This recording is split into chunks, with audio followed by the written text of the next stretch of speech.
Okay, we are now recording. And so we're going to go ahead and get started. My name is Randy Rice. I would like to welcome all of you to this webinar. We always like to keep it as short as we can, but also have it with some good, meaningful content for you. I know you're here because of the topic.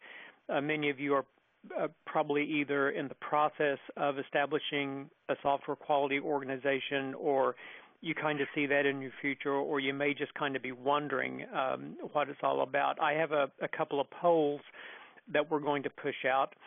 But to get started, I'm going to introduce our main presenter, but also he's kind of my co-presenter because I can't be quiet. And so I'm going to be asking him a few questions along the way here and making a few pertinent comments. But our main presenter is Tom Staab of Windridge International in Colorado. I've known Tom since my QAI days back in the 90s. And, you know, the thing that I can really say about Tom is, besides just being an all-around good guy and knowledgeable guy, he's the only person I know, perhaps with the exception of Bill Perry, that has actually been in classes or sessions taught by you would consider the major gurus of quality. He's seen Deming speak, he's seen Juran speak, he's seen Philip Crosby speak, and believe it or not, I was floored when he told me this. He used to call Grace Hopper on the phone when she was in a nursing home and talk to her. And many of you know who Grace Hopper is. If you don't, she's the originator of the COBOL language and Rear Admiral in the Navy, and was the person who is generally considered to be the original founder of the bug. And they have it in the Smithsonian. It was a moth that was wedged between two computer contacts. So, you know, the great thing about Tom is he has this fabulous background in knowing these pioneers of quality and then taking that idea into software. So with all that said, Tom, you take it away, and I will advance the slides as we need to. Well, we got a problem. Rhonda can't find the Join the Meeting tab. Oh, okay. So she's having a problem. Okay. I'll tell you what, why don't I carry on, and when you why don't you see if you can help her, and if not, then I'll just carry on. Okay. Hey, Tom, can you see the previous and next slide button? Right. I can advance it. Okay. Okay. Take her away then. Okay. As Randy said, I've been in this quality field for a long time, and if I told you how long it's been, I would give away my age, so I'm not going to do that. This definition by Val Feigenbaum was included in his book Total Quality Control, and it was published in 1961. And that is, I got in it after that, so it predates when I got into the quality field. But if you'll read this definition, and I'm not going to take time to read it to you because you can read it, it fits today. And this was written before we had the term quality assurance. And a lot of what he's talking about is quality assurance. So I did leave this in here because it is still appropriate after all of these years. Now, the first thing I do when I want to know the definition of something is I go to the dictionary. So I said, okay, what's quality? And Webster's New Collegiate Dictionary says a degree of excellence. And then you've got J.M. Juran. And Juran was probably one of the smartest guys I've ever known, but he was also one of the driest.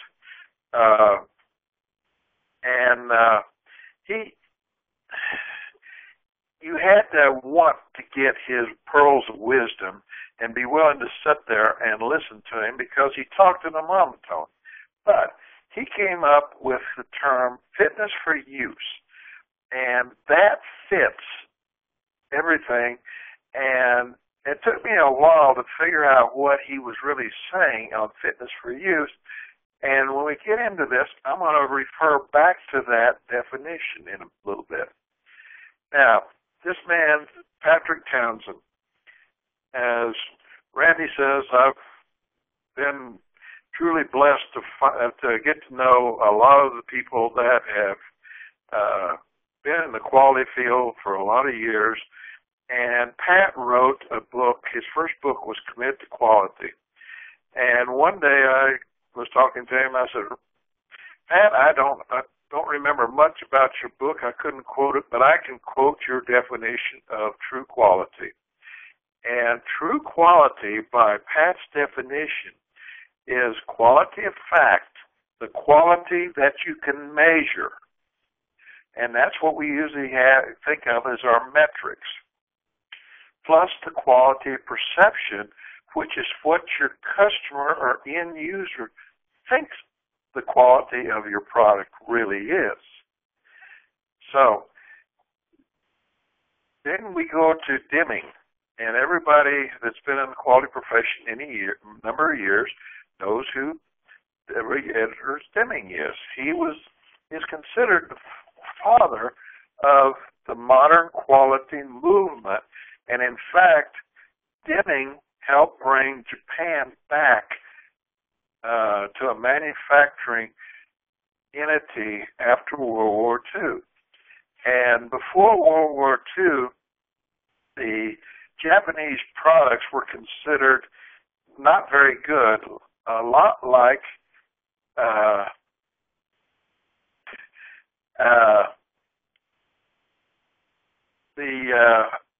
the Chinese today. If you see something that's made in China, you think that's probably not a very good quality. Well, dimming went over there and got them to thinking in terms of quality and the quality guilds over there, and got very tight with them and brought them back to where their products now are considered one of the best. Hey, Tom. Yeah. I'd like to just interject something about dimming. One other thing, a lot of times when people hear dimming referenced, they think, he's a process-heavy guy and he's, all about all this overhead and all this. Most people would probably be surprised to know that a lot of the things that dimming taught are actually used in a lot of agile projects today. One example of that is the idea of just-in-time inventory control, which is the basis for Kanban. Another thing is the emphasis on teams and teamwork, and what you're getting ready to transcend into right now on quality culture. If people haven't read Deming's 14 points, it's worth going out and Googling those because or his book Out of the Crisis. You read about the first 15 pages of Out of the Crisis, and you realize, man, this guy really got it when it came to building things right. And, back in the 80s, I remember a U.S. car on average would get about 50,000 miles before you'd have to replace the engine. And because the Japanese could build engines then that would reach levels of like 200,000 miles, that's kind of the standard now, even for U.S. cars. It was unthinkable in the 80s, but then in the 90s, the car makers really got religion about all that. And that was all really a lot of Deming's influence. Okay, I'll be quiet and let you go on.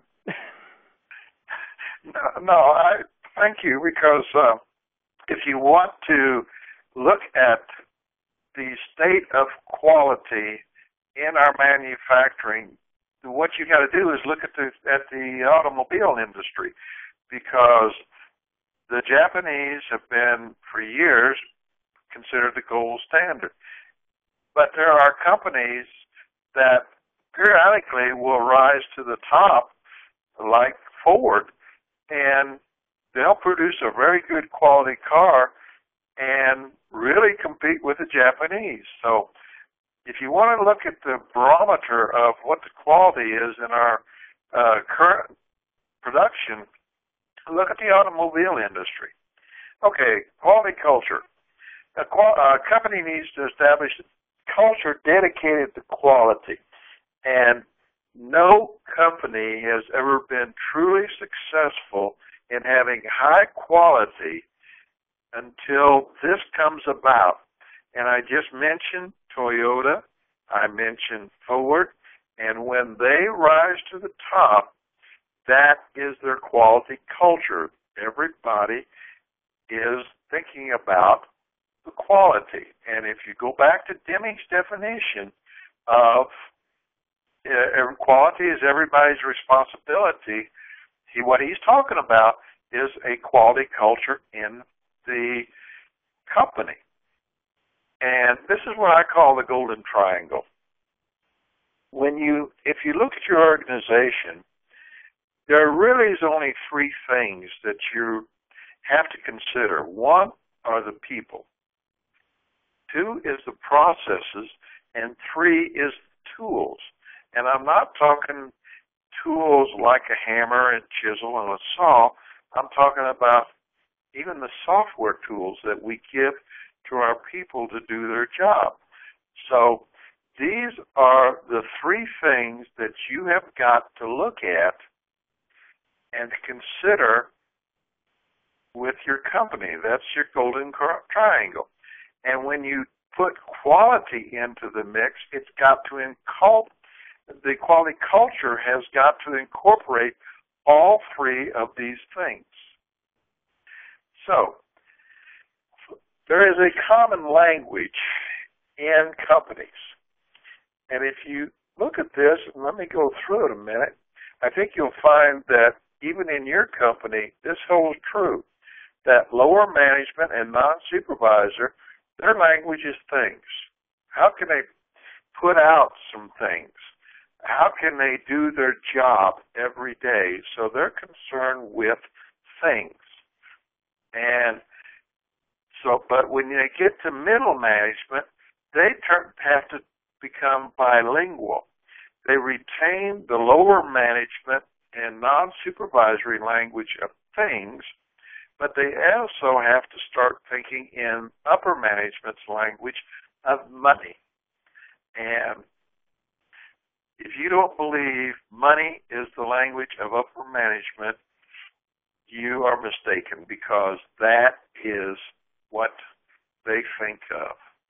And that's where the quality profession has been shooting itself in the foot for years, is we don't understand that we have got to equate what we do into upper management's terms of money.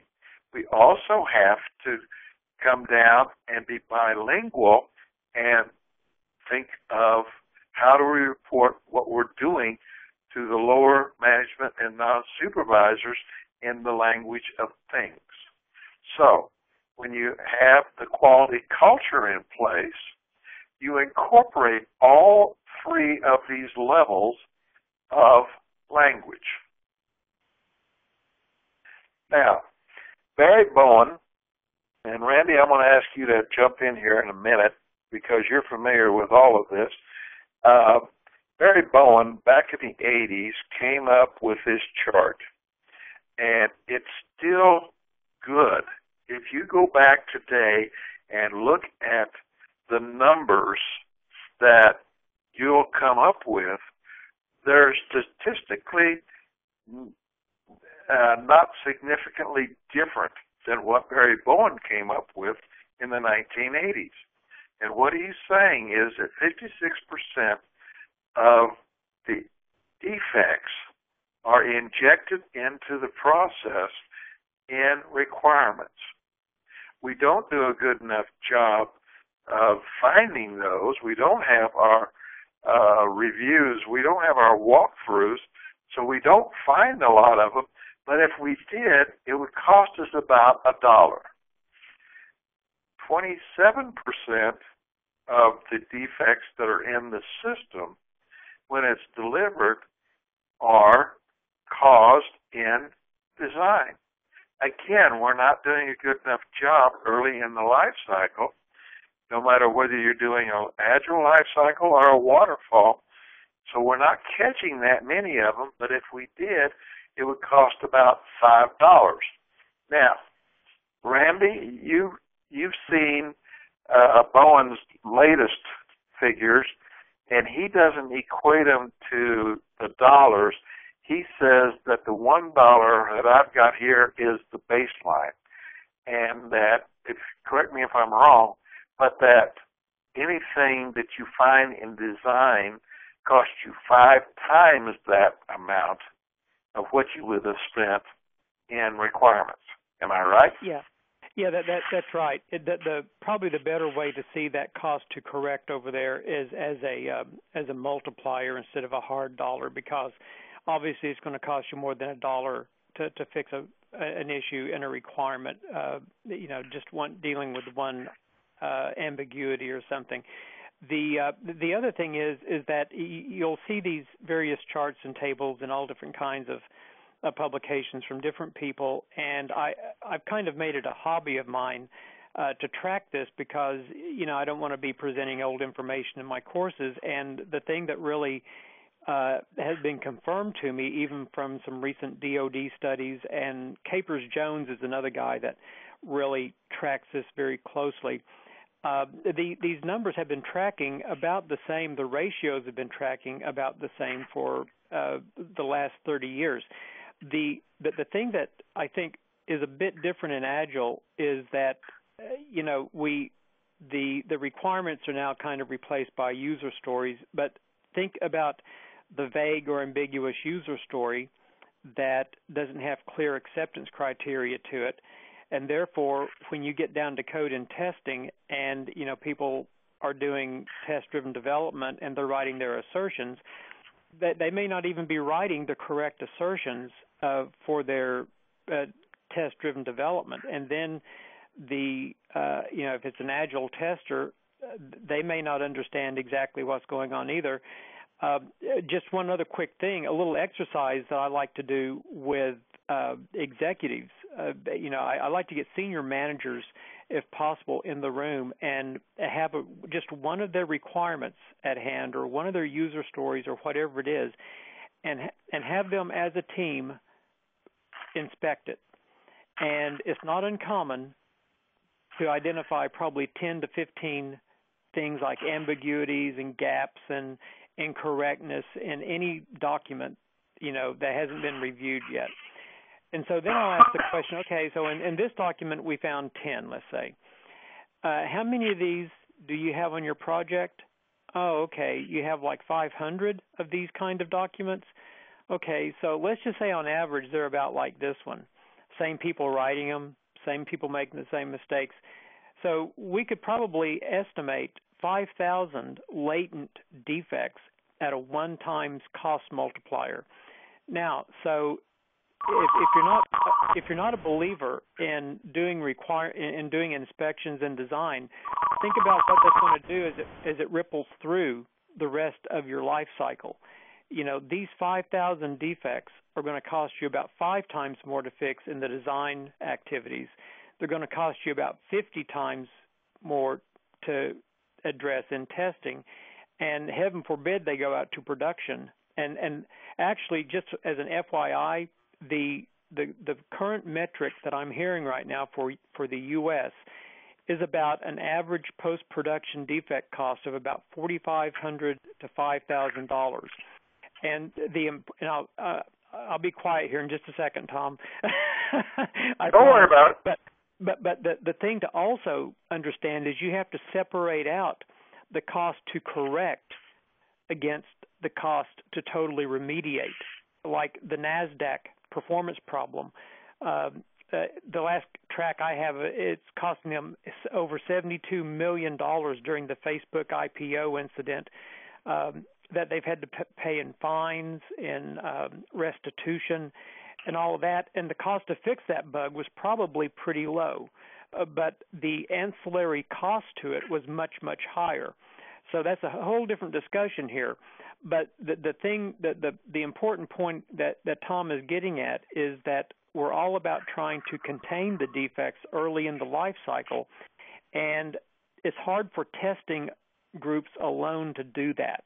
You need to have a larger facilitator group, such as a quality organization. So take it away, Tom. Well, what you've done is bring home my point of upper management's language of money. And what I've found is that when I can go in to get and talk to a CEO or a CIO or CFO, and I bring up these figures right here, they understand that. They understand that they are leaving money on the table, that they're spending money they don't need to spend. Mm-hmm. So when you've got quality culture, let's just take it one step further, is there are three elements to a quality culture. You've got ROI, you've got production, and you've got quality. Now, we're always going to have the production. Senior management wants the ROI. And when quality enters into the formula, we have got to show an ROI from day one. It won't be a large one, but we've got to show an ROI from the day one, and only when you can merge the ROI, production, and quality and get them all working together, you get that sweet spot in the middle. So let's look at some quality confusions. Conformance to requirements is equated to fitness for use. Remember, Duran's definition of quality is fitness for use. So if we think that conformance to requirements is equated to fitness for use, we're wrong. That is only part of the equation. Now, quality of design is confused with quality of conformance. So, if we have designed our product, we think correctly, then it's going to conform and have high quality of conformance. Well, that's not necessarily true. And the absence of vocal dissatisfaction is confused with fitness for use. In other words, if we don't hear from our customer or our end user, we assume that it's a good product. And trust me, most of the time, that's a wrong assumption, because they may not come back to you and express their dissatisfaction, but they will tell a lot of people about how bad they think their product really is. Hey, Tom, I always like to go back to the idea that, just because you build something to requirements, that doesn't mean that it's fit for use. You can build something totally correctly, but something that people hate, or even the case where you may be considering using 2 or 3 different software products. You're trying to decide between the various options, and one product may work fine for you, but may not work fine at all for me, simply because of the way that I use things. I might have different usability expectations than someone else. And of course, my classic example of all this, for those who are old enough to remember it, was New Coke. The problem with New Coke isn't that they didn't follow the recipe correctly. The problem with New Coke is that they took away the choice, and the customers didn't like New Coke. They liked the old Coke. And I just think is a great example of, doing what the plan said, doing what the recipe said, but totally alienating your customers in the process. Also remember Clippy with Microsoft. You're running along there in Word trying to write a letter, and all of a sudden this little thing pops up, says, looks like this little paper clip pops up, looks like you're trying to write a letter. Do you need help? No. I want to know, how do I disable you fastest, So I don't know who thought of Clippy, but I'm sure it was a requirement, but Clippy didn't last long. Well, that you just brought up another thing I thought of. If anybody ever watched The Undercover Boss, uh, one of the undercover bosses was the CEO of Choice Hotels chain, and I just happened to have a person from Choice Hotel chain in one of my classes, the early part of this month, in fact. And so I brought up, I was teaching this class. I've got a whole day class on this, and I was teaching this class, and I asked her, I says, did they ever get the front desk problem fixed? And she started laughing, and she says, yep. She says, after he was an undercover boss, it got fixed. Now, that's a case where they put out a front desk software that met the requirements. It was built to design, but the customers hated it because they had to go to so many different screens to check in or check out a client that was staying at their hotel. Okay, universal truths. Software quality organization improvements need to possess a corporate business value. If it doesn't possess a value to the corporation business, it's not going to work. And you need to show an ROI from the start. I told you this before.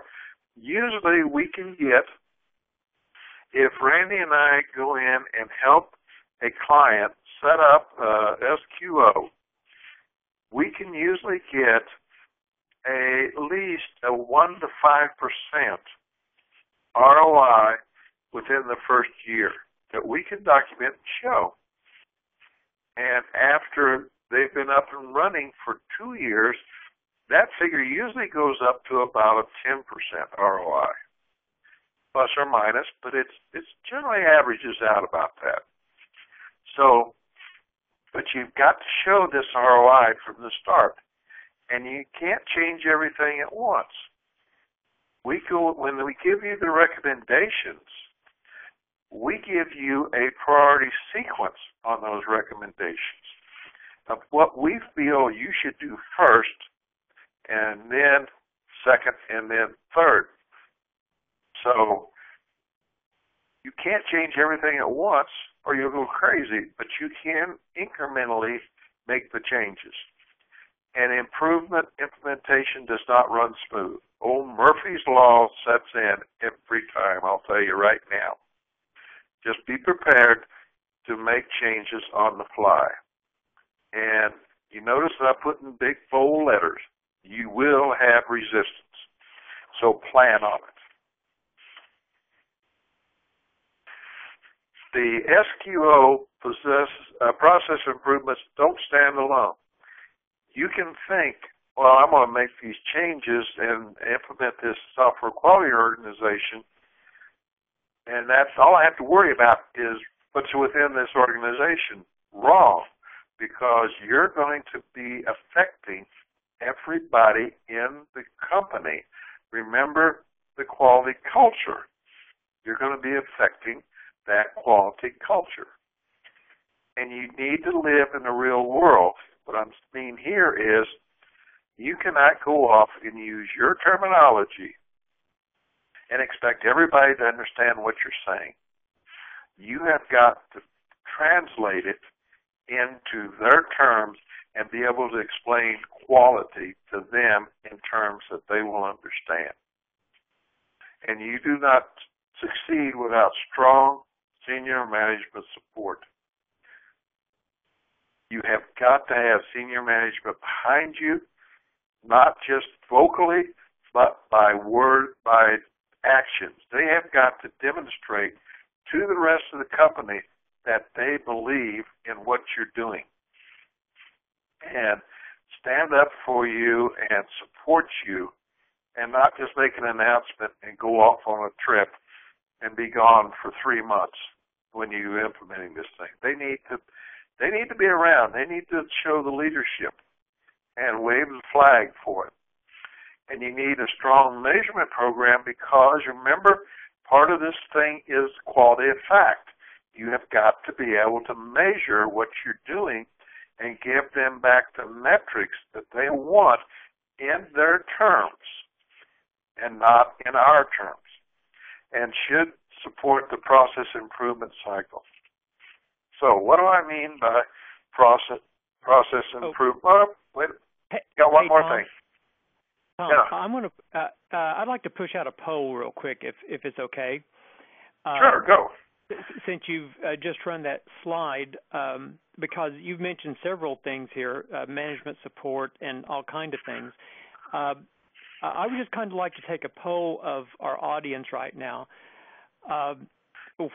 Is, understanding that we're at different places, probably everyone on this call, in starting a software quality organization. Some of you are doing it right now. Some of you are looking at doing it. But regardless of maybe where you are in the process, I'm asking you, what is your biggest challenge? So you're just going to be able to pick one of these. But the biggest challenge in starting a software quality organization, is it lack of management support? Is it cultural resistance? Lack of human resources, knowing where to start, or lack of knowing how to structure such an organization? So let's see, we have 7 votes so far with about, looks like 13 or so people. One count shows me 20, one shows me 13. I don't know what's going on. Maybe any meeting's having some quality issues. No, never. So that wouldn't surprise me. So I'll leave this poll up for just another few seconds here to see if anyone else wants to chime in.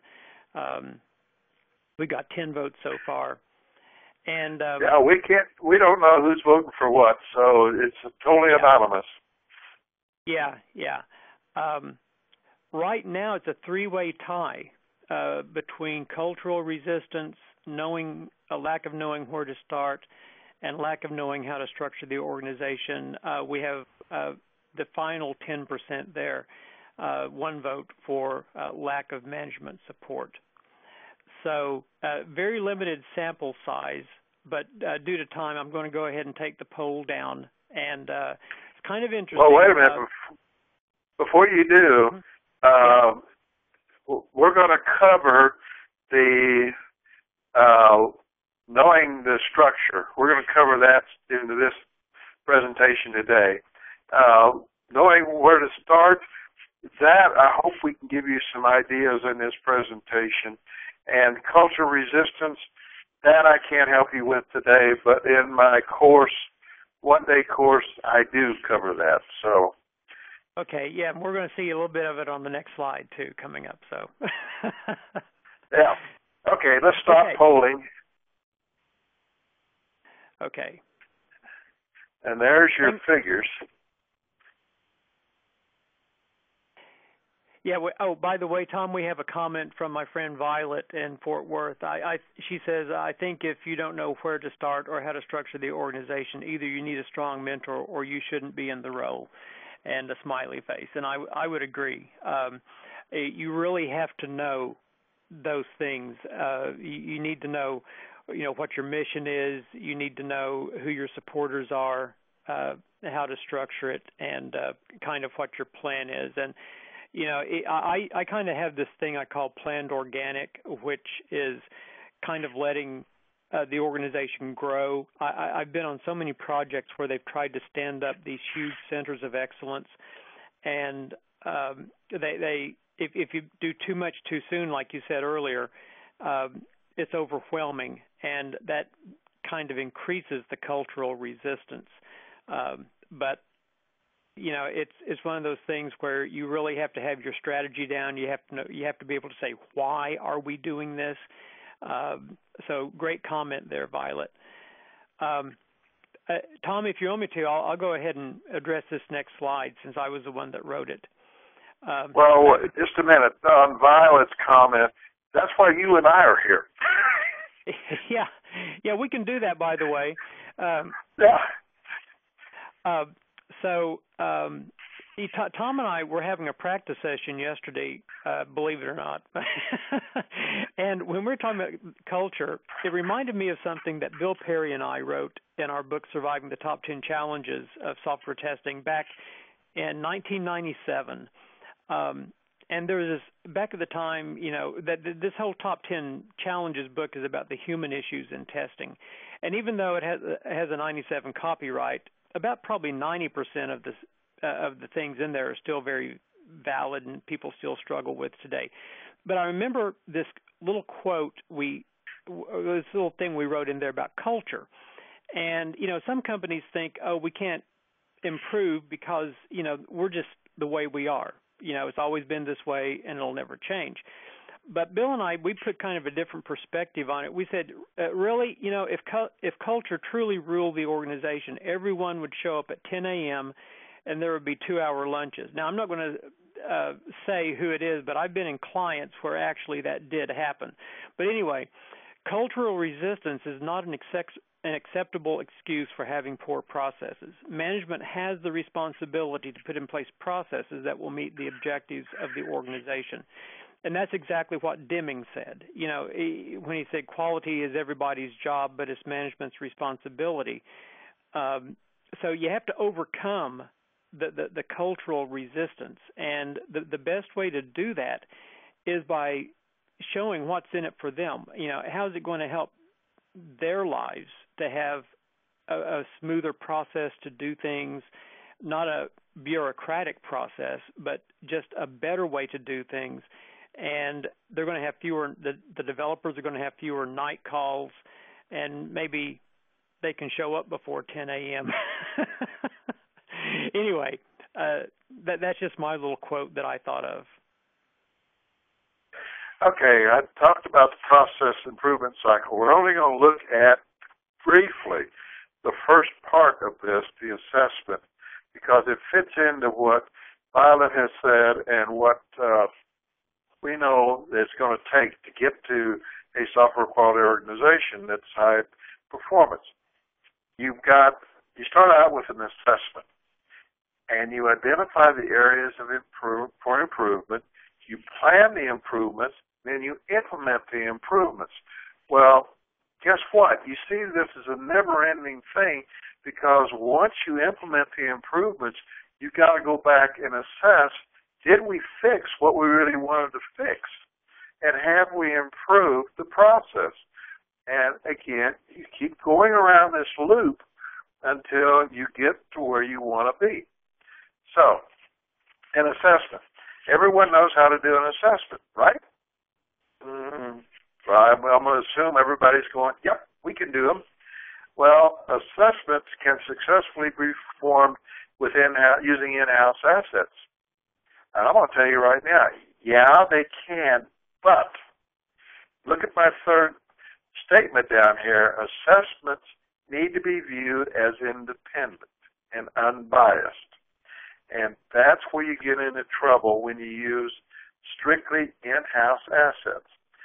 I've been called into companies that have tried doing an in-house assessment, and what's happened is that they present their findings, and then they get bogged down for 6 months to a year arguing over the findings and what needs to be done, because the assessment team is not being viewed as independent and unbiased. So therefore, everybody's arguing over the findings. Now, an assessment, go. Tom, I was also going to say, you also have the consultant syndrome where, if they're paying a consultant money, once again, now we're talking the language of upper management. If they're paying the consultant money, many times I find myself saying the very same thing that the people in the organization have been trying to tell them for years. But now you're from 50 miles away with a briefcase and maybe have written a book or not, I don't know. But they've made an investment in you, so they're a little bit more motivated to listen to someone from the outside. And you know what? I have learned that on long-term projects, it doesn't take me more than about 3 weeks to start being considered as an insider. and that's always a risk, and that's why I don't like long-term projects, because I don't want to be considered the insider. Well, I agree with you, Randy, but what I've found is that on long-term projects, I don't want to be there full time, is what I think you're saying. I go in and out on those things, so I retain my consultant mantle, if you want to call it that, and status, and but I'm still there, once or twice a month to help guide them. Right. But it's got to be them doing it. And I found the same thing you did, that I can walk in and after, you and I have been there, we're a team when we go in on these assessments, and we come up with our own independent findings. And then if you look back at what the in-house people have said, we're pretty close to what they said. But they accept us because they're paying us pretty good money to come in there and do it, and we've got the credentials to back up what we're saying. Right. Okay, let's look at what define the present state is. You analyze your current organization and processes. What's working correctly, and when we write a final report, we're not only going to tell you what we've got, what we think you can improve on, but we'll also tell you what you're doing right, because there are always people doing the right thing. Okay, we have a question from Vicki. Hi, Randy, but why do large organizations hire experienced QA professionals and not listen to their findings? I can't tell you that, Vicki, because all we can do is, they're paying us for our expertise. We give them what we find, and Randy and I aren't pushing a product. Our whole goal is to help the organization improve, and if they choose not to listen to us, they've wasted all the money they spent on us. Yeah, and Tom, I think really one of the things that Vicki's getting at there is, just in their own staffs, why do they hire people? That the job description says we want someone with 15 or 20 years experience. Then they bring them in and wonder, why they don't listen to them. I was really fortunate. When I first got into consulting, one of the first books I read was by Jerry Weinberg on the secrets of consulting. And one of the great lessons that he talked about in there, and that I had to learn the hard way, and Tom, I'm sure you've had to learn this hard lesson too, is don't feel alone, Vicki, because sometimes they don't listen to us either, it's like going to the doctor, and getting a checkup, and the doctor says, okay, Randy, you need to lay off the chicken fried steak every night, you need to get some exercise, and drop about 20 pounds. And if I go home and have chicken fried steak for dinner, not that there's anything wrong with chicken fried steak, but you know what I'm saying, if I eat the wrong foods, if I don't get the exercise, if I don't do what the doctor told me to do, or take the medicine he told me to take, basically all we've had there was a nice conversation and a financial transaction. So, management mystifies me sometimes as to why they don't listen to their own people who have their own sets of experience. It's a perception thing, I think, is really all what it boils down to. And unfortunately, the longer you're there, the worse it gets. Like I was saying earlier, even as a consultant, you can become ingrained into the ways of thinking and everything. And, honestly, some assessments are more validation than anything else. And the people, the QA professionals in the organization, they need someone with a different voice, not a better voice or anything like that, but just a different voice and an outside voice to say what they've been saying all along. Like Tom, I can't tell you how many times I've heard people say that, and they weren't mad at me, because I was saying the same thing they've been saying. It's just that they just realize that that's the perception sometimes. Yeah, we are perceived as being smarter, and I'm going to use that term, and it may not be a good term, because as long as you put it in quotes. I am. You didn't see my finger quotes. Simply because we are consultants, and we have had a broad base of experience, they will tend to listen to us more quickly than they will their own internal people. And I know when I was working, and I would say, we need to do so-and-so and so-and-so, they were always going, why? And they wouldn't accept it because I said so. I had to prove why we needed to do something. And it's the same thing. We are your why. Yeah. Okay. Then we're going to look at what needs to be changed. You need to get it down in writing because they're going to want to keep looking at it, I'll tell you. And 2 questions they're always going to ask you, and if we don't have it in our final report, it's going to come up in the presentation. Can they live with status quo? And what's the cost of not changing? And we had better have an answer to that when we do our final report, because it's going to come up. Okay, you need to define the desired state. Where do you want to go? I mean, if your company doesn't know where it wants to go, and it can be in very broad terms. I don't care. I just want them to tell me, oh, I want better quality consistently in my company.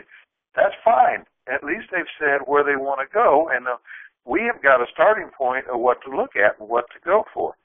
What needs to change to get there and why, and we need to keep it realistic. We need to be specific. We need to be attainable. It needs to be measurable and focused on organizational needs. And if it doesn't have all of these 4 attributes, we failed. So, SQO are the subject matter experts. And we can provide guidance. And when I say they, I mean you. If you get this thing installed and implemented, you can provide guidance. You cannot guarantee quality. You cannot build quality into the system. Because remember, Deming, one of his other quotes was, you can't test quality into the system. It's already there. Whatever the quality is already there because of, well, it's been built. And you are a tool to be used. And once you get your credibility built up, you're going to be contacted by senior management and used as that tool. Now, we're getting to... Okay, Violet. I'll read the question, Tom. You keep going, okay? Okay, you read the question. Placement. It should. Well, we're going to talk more about this in a little bit, and I'll try and clarify what I'm talking about here. It should report to the CEO and COO or someone that's got a title like that. And it needs to have a career ladder and provide advancement potential to the people that are working in it. When you get it up and running, it allows a flexible use of resources, and it gives it, the career ladder allows for you to retain these quality people that you have brought in and trained to work in this organization, and it gives you a focus to improve the training of these people. So you're going to be training them in what they lack and what they need to learn, not just a blanket training. So let's look at what the organization should look like and go from there. According to what I found works the best, and this is all what I've found over many years, I've come up with this organization. It needs to be, look on the organization chart, very similar to what I'm showing here, on the same level as information technology, not reporting to information technology, but an equal to them. And you've got, I just picked two things, marketing and sales. It needs to be on the same type level as those people. So I said configuration management belongs in this organization. So this is IEEE 610.12's definition of configuration management. What I've done is broken it out into bullets to where it's easier to read and understand. So it's a discipline applying technical and administrative direction and surveillance to identify and document the functional and physical characteristics of a configuration item. Now, if anybody doesn't know what a configuration item is, let me know and I'll explain it further. It controls changes to those characteristics. It records and reports changes, change processing and implementation status, and it verifies compliance with requirements. So it is a quality entity. It is contributing to the quality of your product, of your software. And every configuration process is unique. I can give you all of the elements that need to be in it, but every company structures their configuration management organization differently. And they have to answer the question, why do we need it? And I can help answer that question of why you need it. And can you succeed without it? I've found companies that have succeeded to a certain extent without it. But once they implement a CM process in place, they are much more successful. So it depends on what you define as succeed. Now, the next element in this is quality control. And let's look at what quality control is. It's a focus on products. The goal is detection and removal of defects. It's some of the common quality control functions are test planning, software testing, reviews, inspections, checklists, and verification and validation. Does this sound familiar? This is testing. It is a quality control function that a lot of companies are calling quality assurance. It's really, if you look at the true definition in SQA and business organizations, it's really quality control. The QAI defines this as quality control. So, now we've got the term quality assurance. Some of you may have your testing organization called quality assurance. But let's see what quality assurance and the true definition should be. It's a focus on processes, which is defining, deploying, and continuously improving processes. Its goal is defect prevention, not detection, but prevention. The functions are auditing, facilitating, educating, quality planning, analysis. So a quality assurance person in that role performs all of these functions. I'll tell you, I've done it in the past, and it's an everyday life.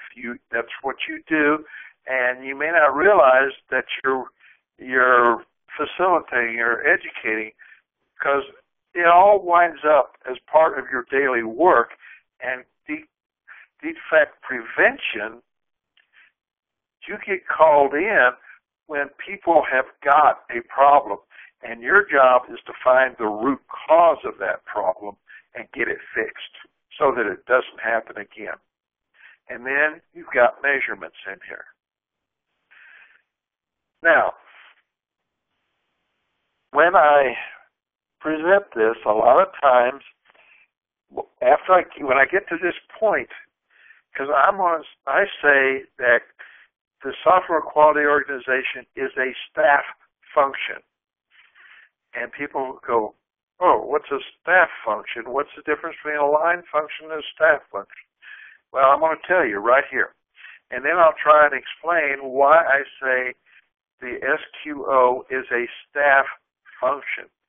If you try and make it a line function, then you're going to get pushback from a lot of the elements in the organization. But once you say this is a staff function and explain it, then they understand. So, most companies are set up this way. They may not realize they are, but they're set up in a line and staff organization. And the terms come from the military.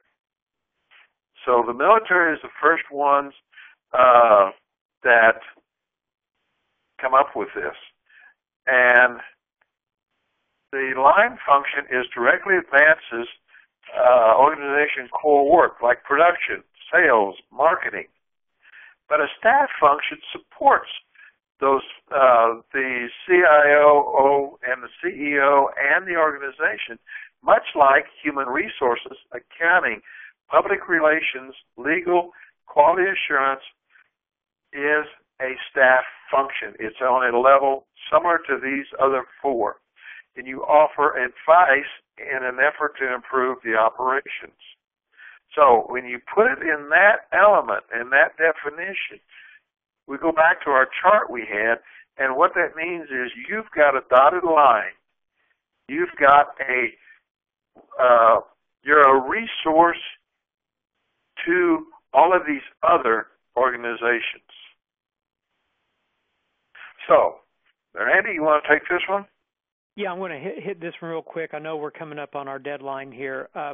I just want to pop a word in about Agile, because a lot of times people look at something like a software quality organization and say that takes control from the team. Agile is very team-based, especially in Scrum. The team makes the decision. It's all about getting away from command and control. But the thing that I would emphasize, what Thomas just said, is that the software quality organization is a facilitation function. It does not directly control what people do. They put processes in place. They can tell if processes are working.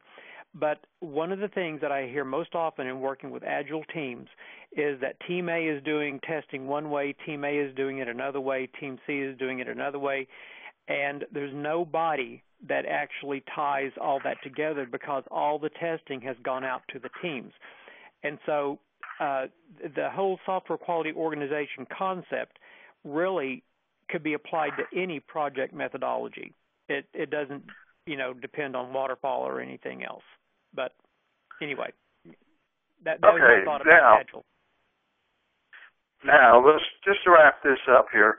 A high-performance software quality organization has different meanings to different people. If you ask different levels in the organization, you're going to get different meanings for it. Success requires proper infrastructure and governance. We talked about that. We define the expectations. We base improvements on documented data, detailed planning and implementation. We have to have strong senior management support. And we constantly monitor improvements to see, are they working? Do they meet our expectations? What do we need to do? And take immediate corrective actions to change what's not working. And process improvement takes courage. Now, I'm a big John Wayne fan, and I've got this quote for you all. Courage is when you're scared to death but saddle up anyway. And I'm sure we've all been scared to death, but we saddle up anyway, and we keep going. Now, just one little piece before we quit here, a little piece of trivia here. As I said, I'm a John Wayne fan. If you look at the picture I've got here, I'm going to ask you 3 questions and I'm going to answer them. First of all, what's the character that John Wayne's portraying here? What's the movie it was from?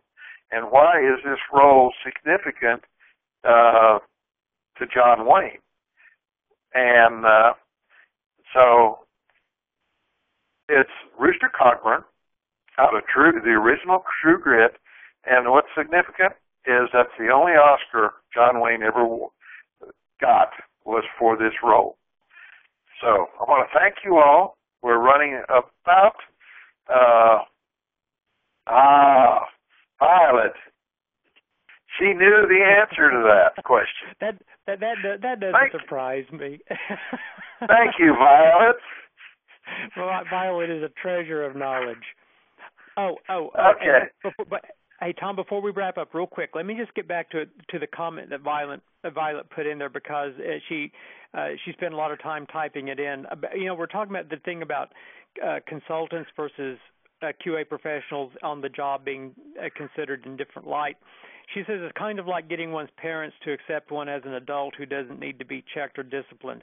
And I would also say it's like trying to teach your own kids how to play a musical instrument or do something. They won't listen to you, but, you hire a piano teacher or something. And she also makes a point that the consultant can help improve the cachet of the internal employee, particularly if the consultant knows and acknowledges that they see the internal employee as an expert.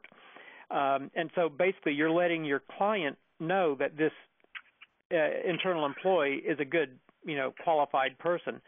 If the employee has worked with a company for a long time, they have had moments where they have stumbled and might thus lost some trust from senior managers. I've seen that happen too. A senior VP takes my opinion seriously about someone he's worked with for years when I just been there for 2 weeks. I think that's a very good thought that sometimes one of the services that we can do as consultants is come in alongside your staff and build your credibility.